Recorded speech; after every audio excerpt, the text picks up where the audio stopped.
ಶ್ರೀ ಗಣಪತಿ ಶಾರದಾ ಗುರುಭ್ಯೋ ನಮಃ. ಶ್ರೀರಾಮ ರಾಮ ರಾಮೇತಿ ರಮೇ ರಾಮೇ ಮನೋರಮೆ ಸಹಸ್ರನಾಮ ತತ್ತುಲ್ಯಂ ರಾಮನಾಮ ವರಾನನೆ. ಶ್ರೋತೃಗಳಿಗೆ ಶ್ರೀಮದ್ ವಾಲ್ಮೀಕಿ ರಾಮಾಯಣದ ಅರಣ್ಯಕಾಂಡದಲ್ಲಿ ಶೂರ್ಪಣಖೆಯು ಲಂಕೆಯಲ್ಲಿ ರಾವಣನನ್ನು ಸಂಧಿಸಿದುದು ಎಂಬ 32ನೆಯ ಸ್ವಾಗತ. ತತಃ ಶೂರ್ಪಣಖಾ ದೃಷ್ಟ್ವಾ ಸಹಸ್ರಾಣಿ ಚತುರ್ದಶ ಹತಾನ್ಯೇಕೇನ ರಾಮೇಣ ರಕ್ಷಸಾಂ ಭೀಮಕರ್ಮಣಾಂ ದೂಷಣಂಚ ಖರಂಚೈವ ಹತಂ ತ್ರಿಶಿರಸಾ ಸಹ ದೃಷ್ಟ್ವಾ ಪುನರ್ಮಹಾನಾದಂ ನನಾದ ಜಲದೋ ಯಥಾ.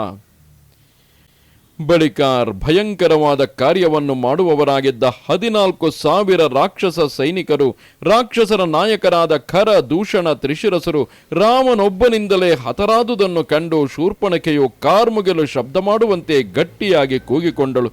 ಇತರರಿಂದ ಮಾಡಲು ಸಾಧ್ಯವಾಗಲಾರದ ಅತ್ಯುಷ್ಕರವಾದ ಸಂಹಾರ ಕಾರ್ಯವನ್ನು ರಾಮನೊಬ್ಬನೇ ಮಾಡಿರುವುದನ್ನು ನೋಡಿ ರಾಕ್ಷಸಿಯು ಅತ್ಯಂತ ಭೀತಳಾಗಿ ರಾವಣನಿಂದ ಪರಿಪಾಲಿತವಾದ ಲಂಕೆಗೆ ಹೋದಳು. ಇಂದ್ರನು ಮರುದ್ಗಣಗಳಿಂದ ಪರಿವೃತನಾಗಿ ಕುಳಿತಿರುವಂತೆ ಅರಮನೆಯ ಉಪ್ಪರಿಗೆಯ ಮೇಲ್ಭಾಗದಲ್ಲಿ ಸಚಿವರಿಂದ ಪರಿವೃತನಾಗಿ ಕುಳಿತಿದ್ದ ಮಹಾ ತೇಜಸ್ವಿಯಾಗಿದ್ದ ರಾವಣನನ್ನು ಶೂರ್ಪಣಖೆಯು ನೋಡಿದಳು. ಸುವರ್ಣಮಯವಾದ ಇಟ್ಟಿಗೆಗಳಿಂದ ರಚಿತವಾದ ವೇದಿಕೆಯ ಮಧ್ಯಭಾಗದಲ್ಲಿ ವಿಶೇಷವಾದ ಆಜ್ಯಾಹುತಿಯನ್ನು ಸ್ವೀಕರಿಸಿ ಪ್ರಜ್ವಲಿಸುವ ಯಜ್ಞೇಶ್ವರನಂತೆ ಸೂರ್ಯ ಸದೃಶವಾದ ಸ್ವರ್ಣಮಯವಾದ ಶ್ರೇಷ್ಠವಾದ ಆಸನದಲ್ಲಿ ಕುಳಿತಿದ್ದ ರಾವಣನನ್ನು ರಾಕ್ಷಸಿಯು ನೋಡಿದಳು. ದೇವತೆಗಳಿಗೂ ಗಂಧರ್ವರಿಗೂ ಭೂತಗಣಗಳಿಗೂ ಮಹಾತ್ಮರಾದ ಋಷಿಗಳಿಗೂ ಯುದ್ಧದಲ್ಲಿ ಅಜೇಯನಾದ ಭಯಂಕರನಾದ ಬಾಯ್ದೆರೆದ ಯಮರಾಜನಂತೆಯೇ ಕಾಣುತ್ತಿದ್ದ ರಾವಣನನ್ನು ರಾಕ್ಷಸಿಯು ನೋಡಿದಳು. ದೇವಾಸುರರಿಗೆ ನಡೆದ ಯುದ್ಧದಲ್ಲಿ ಇಂದ್ರನು ಪ್ರಯೋಗಿಸಿದ ಸಿಡಿಲಿಗೆ ಸಮಾನವಾದ ವಜ್ರಾಯುಧದಿಂದ ಸ್ವಲ್ಪ ಮಾತ್ರವೇ ಗೊಂಡಿದ್ದ ಇಂದ್ರನ ಪಟ್ಟದಾನೆಯಾದ ಐರಾವತದ ಕೊಂಬಿನ ಅಗ್ರಭಾಗದಿಂದ ಗೀರಲ್ಪಟ್ಟ ಜಡ್ಡುಗಟ್ಟಿದ ವಕ್ಷಸ್ಥಳವುಳ್ಳವನಾಗಿದ್ದ ರಾವಣನನ್ನು ರಾಕ್ಷಸಿಯು ನೋಡಿದಳು.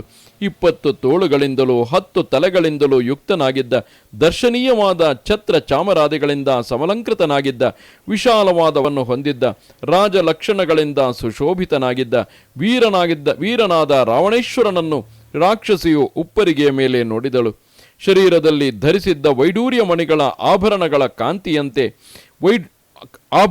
ಕಾಂತಿಯಂತೆ ಶರೀರ ಕಾಂತಿಯುಳ್ಳವನಾಗಿದ್ದ, ಪುಟಕ್ಕೆ ಹಾಕಿದ ಚಿನ್ನದ ಕುಂಡಲಗಳನ್ನು ಧರಿಸಿದ್ದ, ಸುಂದರವಾದ ಭುಜಗಳಿಂದ ಕೂಡಿದ್ದ, ಬಿಳುಪಾದ ಹಲ್ಲುಗಳಿಂದಲೂ ವಿಶಾಲವಾದ ಮುಖದಿಂದಲೂ ಶೋಭಿಸುತ್ತಿದ್ದ ಪರ್ವತ ಸದೃಶನಾದ ರಾವಣ ರಾಕ್ಷಸನನ್ನು ಶೂರ್ಪಣಖೆಯು ನೋಡಿದಳು. ದೇವತೆಗಳೊಡನೆ ಮಾಡಿದ ಯುದ್ಧದಲ್ಲಿಯೂ ಇನ್ನೂ ಇತರ ಮಹಾಯುದ್ಧಗಳಲ್ಲಿಯೂ ಉಪೇಂದ್ರನಾದ ವಿಷ್ಣುವಿನ ಚಕ್ರದಿಂದ 100 ಬೃಹೃತನಾದ ಮತ್ತು ಇತರ ಅನೇಕ ಶಸ್ತ್ರಗಳಿಂದಲೂ ತಾಡಿತನಾದ ರಾವಣೇಶ್ವರನು ವಿಮಾನಾಗ್ರದಲ್ಲಿ ಕುಳಿತಿರುವುದನ್ನು ಶೂರ್ಪಣಖೆಯು ನೋಡಿದಳು. ದೇವತೆಗಳ ಸಮಸ್ತವಾದ ಆಯುಧಗಳಿಂದಲೂ ಪ್ರಹೃತವಾದ ಅವಯವಗಳಿಂದ ಕೂಡಿದ್ದ, ಕ್ಷೋಭೆಗೊಳ್ಳದಿರುವ ಸಮುದ್ರಗಳನ್ನು ಕ್ಷೋಭೆಗೊಳಿಸುವ ಸಾಮರ್ಥ್ಯವನ್ನು ಹೊಂದಿದ್ದ, ಬಹು ಶೀಘ್ರ ಕಾರ್ಯಗಳನ್ನು ಮಾಡಿ ಮುಗಿಸುತ್ತಿದ್ದ ರಾವಣನನ್ನು ರಾಕ್ಷಸಿಯು ನೋಡಿದಳು. ದೊಡ್ಡ ದೊಡ್ಡ ಪರ್ವತಗಳನ್ನಾದರೂ ಕಿತ್ತು ಬಿಸಿಡುವ ಸಾಮರ್ಥ್ಯವನ್ನು ಹೊಂದಿದ್ದ, ದೇವತೆಗಳನ್ನು ಬಾರಿಗೂ ಮರ್ದನ ಮಾಡುತ್ತಿದ್ದ, ಸದ್ಧರ್ಮಗಳ ನಾಶಕನಾದ, ಪರಸ್ತ್ರೀಯರಲ್ಲಿ ಆಸಕ್ತನಾದ ರಾವಣನನ್ನು ಶೂರ್ಪಣಖೆಯು ನೋಡಿದಳು. ಸಮಸ್ತ ದಿವ್ಯಾಸ್ತ್ರಗಳ ಆದಾನ ಸಂಧಾನ ಪ್ರಯೋಗೋಪಸಂಹಾರಗಳನ್ನು ಬಲ್ಲವನಾಗಿದ್ದ, ಋಷಿಗಳು ದೇವತೆಗಳ ಪ್ರೀತ್ಯರ್ಥವಾಗಿ ಮಾಡುತ್ತಿದ್ದ ಯಜ್ಞಗಳಿಗೆ ಸದಾ ವಿಘ್ನವನ್ನುಂಟು ಮಾಡುತ್ತಿದ್ದ, ಭೋಗವತಿ ಪಟ್ಟಣಕ್ಕೆ ಹೋಗಿ ವಾಸುಕಿಯನ್ನು ಮತ್ತು ತಕ್ಷಕನನ್ನು ಪರಾಜಯಗೊಳಿಸಿ ತಕ್ಷಕನ ಭಾರ್ಯೆಯನ್ನು ಅಪಹರಿಸಿ ತಂದ ರಾವಣೇಶ್ವರನನ್ನು ಶೂರ್ಪದಳು. ಕೈಲಾಸ ಪರ್ವತಕ್ಕೆ ಹೋಗಿ ನರವಾಹನನಾದ ಕುಬೇರನನ್ನು ಜಯಿಸಿ ಅವನಲ್ಲಿದ್ದ ಇಚ್ಛಿಸಿದಲ್ಲಿಗೆ ಹೋಗುವ ಪುಷ್ಪಕ ವಿಮಾನವನ್ನು ಅಪಹರಿಸಿ ತಂದ ರಾವಣೇಶ್ವರನನ್ನು ಶೂರ್ಪಣಖೆಯು ನೋಡಿದಳು. ಕುಬೇರನ ದಿವ್ಯವಾದ ಚೈತ್ರ ರಥವೆಂಬ ಉದ್ಯಾನವನವನ್ನು, ಅಲ್ಲಿದ್ದ ಸುಂದರವಾದ ಸರೋವರವನ್ನು ನಂದನವನವನ್ನು ಮತ್ತು ದೇವತೆಗಳ ಸುಂದರವಾದ ಉದ್ಯಾನವನಗಳನ್ನು ಕೋಪದಿಂದ ವಿನಾಶ ಮಾಡಿದ ವೀರ್ಯವಂತನಾದ ರಾವಣನು ವಿಮಾನಾಗ್ರದಲ್ಲಿ ಇರುವುದನ್ನು ಶೂರ್ಪಣಖೆಯು ನೋಡಿದಳು. ಪರಂತಪರಾದ ಮಹಾಭಾಗರಾದ ಉದಯಿಸುತ್ತಿರುವ ಚಂದ್ರ ಸೂರ್ಯರನ್ನು ತೋಳುಗಳಿಂದಲೇ ತಡೆಹಿಡಿಯುವ ಸಾಮರ್ಥ್ಯವಿದ್ದ ರಾವಣನನ್ನು ರಾಕ್ಷಸಿಯು ನೋಡಿದಳು. 10,000 ವರ್ಷಗಳ ಕಾಲ ಮಹಾವನದಲ್ಲಿದ್ದ ಬ್ರಹ್ಮನನ್ನು ಕುರಿತು ತಪಸ್ಸನ್ನು ಮಾಡಿ ಕಡೆಯಲ್ಲಿ ತನ್ನ ತಲೆಗಳನ್ನೇ ಕತ್ತರಿಸಿ ಬ್ರಹ್ಮನಿಗೆ ಅರ್ಪಿಸಿದ ಧೀರನಾದ ರಾವಣೇಶ್ವರನನ್ನು ರಾಕ್ಷಸಿಯು ನೋಡಿದಳು. ಮನುಷ್ಯನೊಬ್ಬನನ್ನು ಬಿಟ್ಟು ದೇವ ದಾನವ ಗಂಧರ್ವರಿಂದಾಗಲಿ ಪಿಶಾಚ ಪಕ್ಷಿಗಳಿಂದಾಗಲಿ ಸರ್ಪಗಳಿಂದಾಗಲಿ ಯುದ್ಧದಲ್ಲಿ ಮರಣವಿಲ್ಲವೆಂಬ ಅಭಯವನ್ನು ಬ್ರಹ್ಮನಿಂದ ಪಡೆದುಕೊಂಡಿದ್ದ ರಾವಣೇಶ್ವರನನ್ನು ರಾಕ್ಷಸಿಯು ನೋಡಿದಳು. ಸೋಮ ಸವನ ಕರ್ಮ ವಿಶಿಷ್ಟವಾದ ಯಾಗಶಾಲೆಗಳಲ್ಲಿ ಬ್ರಾಹ್ಮಣರಿಂದ ಅಭಿಮಂತ್ರಿಸಲ್ಪಟ್ಟ ಪುಣ್ಯ ಪ್ರಾಪಕವಾದ ಸೋಮರಸವನ್ನು ಬಲಾತ್ಕಾರದಿಂದ ಅಪಹರಿಸಿ ವಿನಾಶಗೊಳಿಸುವ ಭಾವದಿಂದ ಕೂಡಿದ್ದ ರಾವಣನನ್ನು ತಂಗಿಯಾದ ಶೂರ್ಪಣಖೆಯು ನೋಡಿದಳು.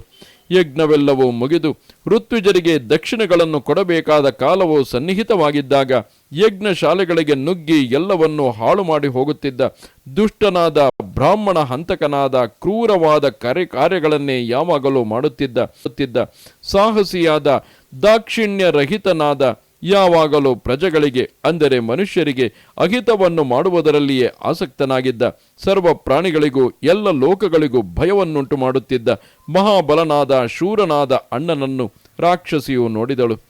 ದಿವ್ಯವಾದ ವಸ್ತ್ರಗಳನ್ನುಟ್ಟು ಆಭರಣಗಳನ್ನು ತೊಟ್ಟಿದ್ದ ದಿವ್ಯವಾದ ಪುಷ್ಪಮಾಲಿಕೆಗಳಿಂದ ಸಮಲಂಕೃತನಾಗಿದ್ದ ಪ್ರಳಯ ಕಾಲದಲ್ಲಿ ಉದಯಿಸಿದ ಮಹಾಮೃತ್ಯುವಿನಂತೆಯೇ ಕಾಣುತ್ತಿದ್ದ ಉಪ್ಪರಿಗೆಯ ಮೇಲ್ಭಾಗದಲ್ಲಿದ್ದ ಆಸನದಲ್ಲಿ ಕುಳಿತಿದ್ದ ಪೌಲಸ್ತ್ಯ ಕುಲಕ್ಕೆ ಆನಂದದಾಯಕನಾದ ಮಹಾಭಾಗನಾದ ರಾಕ್ಷಸೇಂದ್ರನಾದ ಶತ್ರು ಸಂಹಾರಕನಾದ ಮಂತ್ರಿಗಳಿಂದನಾಗಿದ್ದ ರಾವಣನನ್ನು ಸಮೀಪಿಸಿ ಭಯದಿಂದ ಕಂಗೆಟ್ಟಿದ್ದ ರಾಕ್ಷಸಿಯು ಹೇಳಿದಳು, ಭಯವೆಂದರೆ ಏನೆಂಬುದನ್ನೇ ತಿಳಿಯದೆ ಎಲ್ಲ ಲೋಕಗಳಲ್ಲಿಯೂ ಸ್ವೇಚ್ಛೆಯಿಂದ ಸಂಚರಿಸುವ ಸಾಮರ್ಥ್ಯವುಳ್ಳವಳಾಗಿದ್ದರು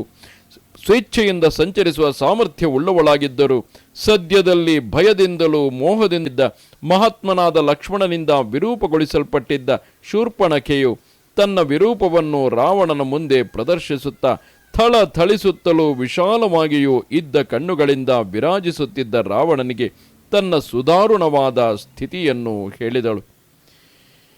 ಇದು ಶ್ರೀಮದ್ ವಾಲ್ಮೀಕಿ ರಾಮಾಯಣದ ಅರಣ್ಯಕಾಂಡದಲ್ಲಿ 32ನೆಯ ಸರ್ಗವು. ನಮಸ್ತೆ ಶಾರದೆ ದೇವಿ ಕಾಶ್ಮೀರ ಪುರವಾಸಿನಿ ತ್ವಾಮಹಂ ಪ್ರಾರ್ಥಯೇ ನಿತ್ಯಂ ವಿದ್ಯಾದಾನಂಚ ದೇಹಿಮೆ. ನಮಸ್ಕಾರ.